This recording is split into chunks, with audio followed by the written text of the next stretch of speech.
स्वतंत्रता के 75 साल पूरे होने पर सरकार आज़ादी का अमृत महोत्सव मना रही है। इसके तहत जनपद सोनभद्र में पुलिस अधीक्षक डॉक्टर यशवीर सिंह के निर्देश पर रॉबर्ट्सगंज स्वर्ण जयंती चौक से पुलिस प्रशासन के आला अधिकारियों के नेतृत्व में चौराहे से कचहरी परिसर होते हुए शीतला मंदिर के रास्ते तिरंगा शोभा यात्रा निकालकर शहर में आज़ादी के अमृत महोत्सव को सफल बनाने के लिए मार्च किया गया। आइए जानते हैं देश के राष्ट्रीय ध्वज तिरंगा के बारे में कुछ खास बातें। भारत का राष्ट्रीय ध्वज देश की स्वतंत्रता को दर्शाता है। राष्ट्रीय ध्वज देश के गौरव का प्रतीक होता है। राष्ट्र का झंडा उस देश की अखंडता को प्रदर्शित करता है। राष्ट्रीय ध्वज लोगों में देशभक्ति की भावना को प्रेरित करता है। भारत का राष्ट्रीय ध्वज केवल कपड़े से बना कोई टुकड़ा नहीं है, बल्कि यह वह भावना है जो देश के लिए महान क्रांतिकारियों को त्याग करने, सैनिकों को देश रक्षा से बलिदान करने और नागरिकों को देश के विकास करने और इसका सम्मान करने के लिए प्रेरित करती है। स्वतंत्रता के 75 साल पूरे होने पर सरकार आज़ादी का अमृत महोत्सव मना रही है। इसके तहत सरकार 13 से 15 अगस्त तक हर घर तिरंगा अभियान की शुरुआत करने जा रही है। सरकार ने हर घर तिरंगा अभियान के तहत लोगों से अपने घरों में तिरंगा लगाने और फहराने की अपील की है। पीएम मोदी ने देशवासियों से अपील की है कि सभी लोग सोशल मीडिया अकाउंट में तिरंगे की डीपी लगाकर इस अभियान को और सशक्त बनाएं। पीएम मोदी की अपील के बाद देशभक्ति के रंग में डूबे देशवासी अपनी व्हाट्सएप डीपी और फेसबुक प्रोफाइल फोटो पर तिरंगा लगा रहे हैं। भारत सरकार ने हर घर तिरंगा फहराने को लेकर कुछ नियम भी तय कर रखे हैं। राष्ट्रीय ध्वज तिरंगे के सम्मान के लिए इन नियमों का पालन करना बेहद ज़रूरी है। आइए जानते हैं तिरंगा फहराने के नियम। राष्ट्रीय ध्वज तिरंगे के सम्मान के लिए इन नियमों का पालन करना बेहद ज़रूरी है। फ्लैग कोड ऑफ इंडिया 2002 भारतीय ध्वज संहिता नाम के एक कानून में तिरंगे को फहराने के नियम निर्धारित किए गए हैं। इनका उल्लंघन करने वालों को जेल भी हो सकती है। भारत सरकार ने 26 जनवरी 2002 को तिरंगा फहराने व इसके इस्तेमाल को लेकर कानून बनाया था। पहले मशीन से बने और पॉलिस्टर से बने राष्ट्रीय ध्वज को फहराने की अनुमति नहीं थी, लेकिन दिसंबर 2021 में इसकी अनुमति दे दी गई। अब हाथ या मशीन से बना हुआ कपास, पॉलिस्टर, ऊन, रेशमी, खादी से बना तिरंगा भी अपने घर पर फहराया जा सकता है। इसके बाद हर घर तिरंगा अभियान के तहत सरकार ने 20 जुलाई 2022 को फिर इस कानून में संशोधन किया। सरकार ने इस बार तिरंगे को किसी भी वक्त फहराने की अनुमति दे दी। अब इसे दिन रात 24 घंटे फहराया जा सकता है। इससे पहले तिरंगे को केवल सूर्योदय से सूर्यास्त तक फहराने की अनुमति थी।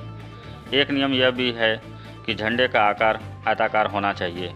तिरंगा कभी भी फटा या मैला कुचला नहीं फहराया जाना चाहिए। झंडे का आकार आयताकार होना चाहिए। इसकी लंबाई और चौड़ाई का अनुपात 3:2 का होना चाहिए। अशोक चक्र का कोई माप तय नहीं है, सिर्फ इसमें 24 तिलियाँ होनी ही आवश्यक हैं। झंडे के किसी भाग को जलाने, नुकसान पहुंचाने के अलावा मौखिक या शाब्दिक तौर पर इसका अपमान करने पर 3 साल तक की जेल या जुर्माना या दोनों हो सकते हैं। झंडे पर कुछ भी बनाना या लिखना गैरकानूनी है। तिरंगे को किसी भी प्रकार के यूनिफॉर्म में प्रयोग नहीं लाया जा सकता है। किसी भी स्थिति में तिरंगा ज़मीन को छूना नहीं चाहिए। किसी अन्य झंडे को राष्ट्रीय ध्वज से ऊंचा नहीं रखा जा सकता या लगाया जा सकता।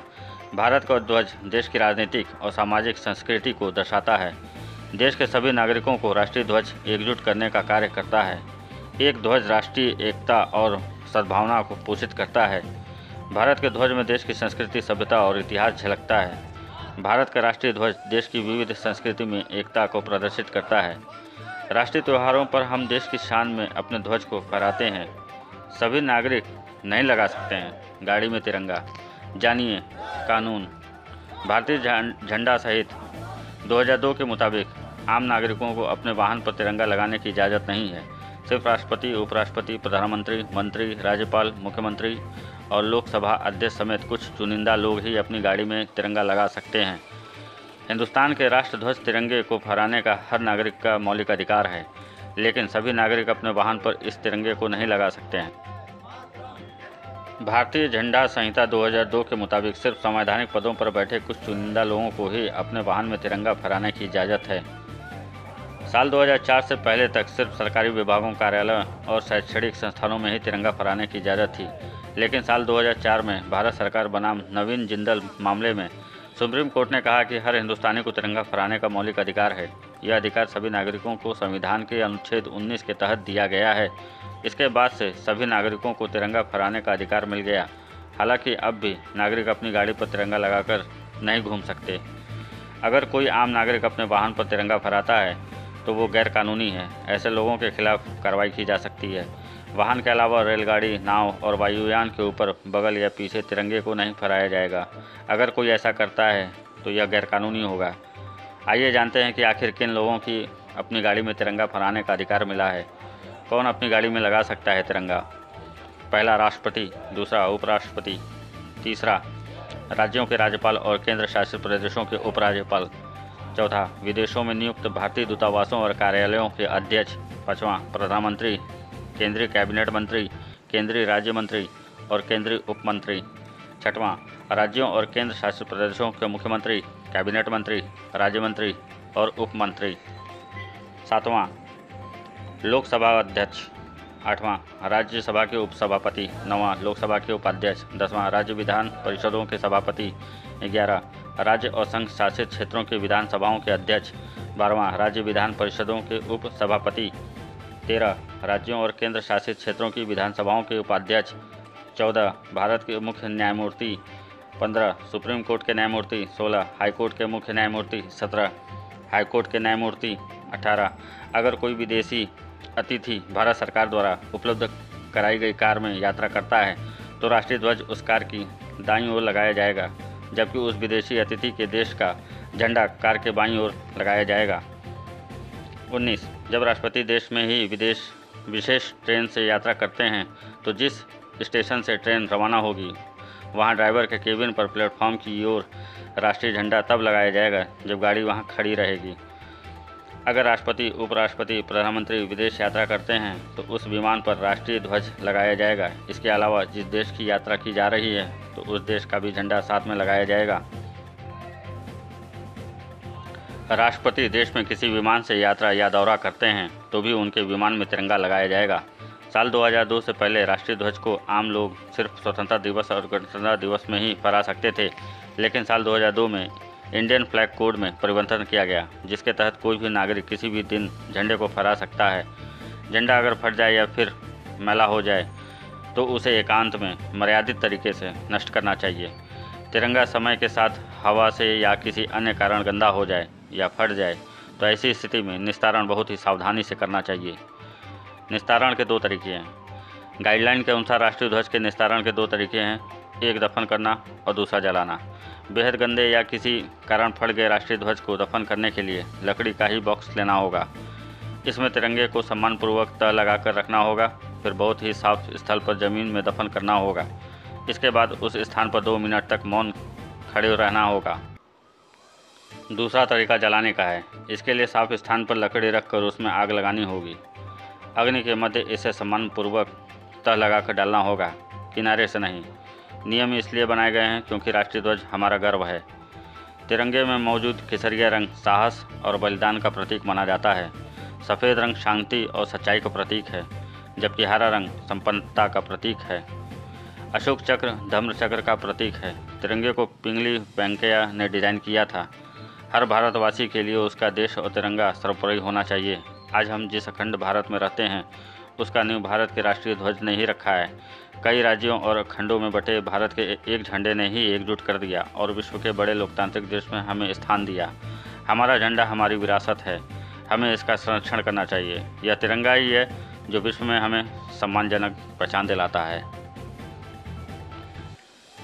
1921 में राष्ट्रपति महात्मा गांधी ने कहा कि हम एक देश की आज़ादी के लिए लड़ रहे हैं, हमारा एक झंडा होना चाहिए। इस बात को सुनने के बाद पिंगली वेंकैया झंडा बनाने में लग गए और तिरंगा बनाया।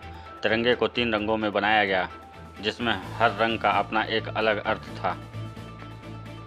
भारतीय राष्ट्रीय ध्वज को इसके वर्तमान स्वरूप में 22 जुलाई 1947 को आयोजित भारतीय संविधान सभा की बैठक के दौरान अपनाया गया था।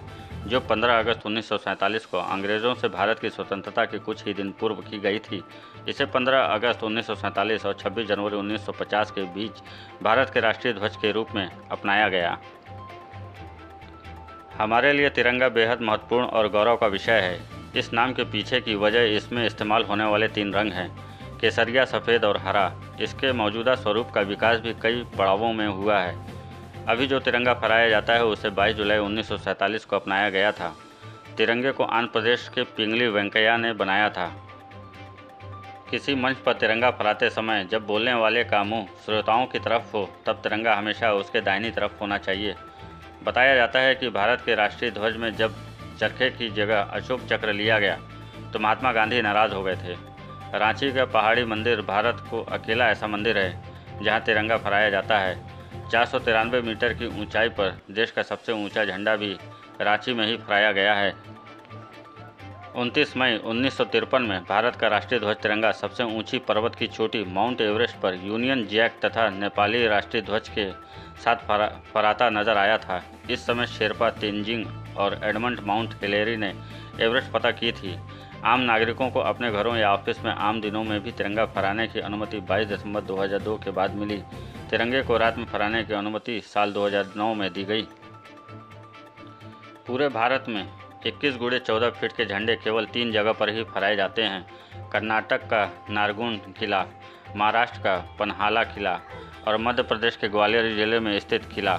राष्ट्रपति भवन के संग्रहालय में एक ऐसा लघु तिरंगा है जिसे सोने के स्तंभ पर हीरे जवाहरातों से जड़ कर बनाया गया है।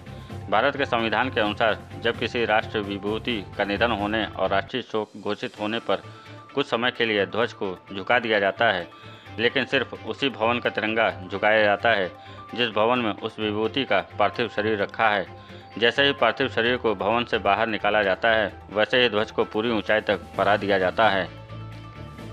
देश के लिए जान देने वाले शहीदों और देश की महान शख्सियतों को तिरंगे में लपेटा जाता है। इस दौरान केसरिया पट्टी सिर की तरफ और हरी पट्टी पैरों की तरफ होनी चाहिए। शव को जलाने या दफनाने के बाद उसे गोपनीय तरीके से सम्मान के साथ जला दिया जाता है या फिर वजन बांधकर पवित्र नदी में जल समाधि दे दी जाती है। कटे फटे या रंग उड़े हुए तिरंगे को भी सम्मान के साथ जला दिया जाता है या फिर वजन बांधकर पवित्र नदी में जल समाधि दे दी जाती है। आपको हमारा वीडियो कैसा लगा कमेंट सेक्शन में अपनी राय हमें अवश्य दें। साथ ही हमारे चैनल को सब्सक्राइब करें और बेल आइकन के बटन को दबाएं ताकि ऐसी महत्वपूर्ण वीडियो आप तक हमारी पहुंचती रहे।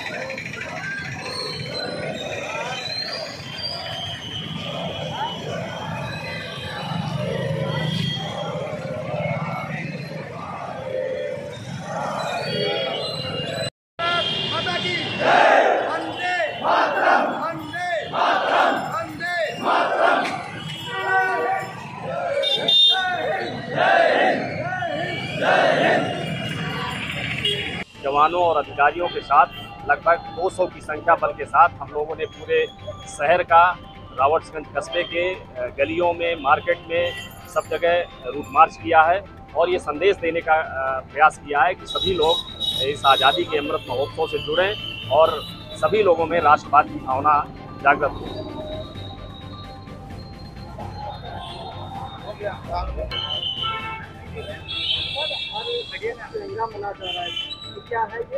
आज़ादी के 75वें वर्षगांठ पे हमारा अमृत महोत्सव मनाया जा रहा है, जिसमें स्वतंत्रता सप्ताह का आयोजन किया जा रहा है। इस दौरान जगह जगह हम लोग के द्वारा साप्ताहिक रूप से कार्यक्रम बना करके आज जैसे तिरंगा यात्रा का आयोजन किया गया है, कल बाइक रैली होगी, परसों हमारा ये आपका अलग अलग कार्यक्रम है, काफ़ी सम्मेलन से लेकर के सारे कार्यक्रम मनाए जा रहे हैं।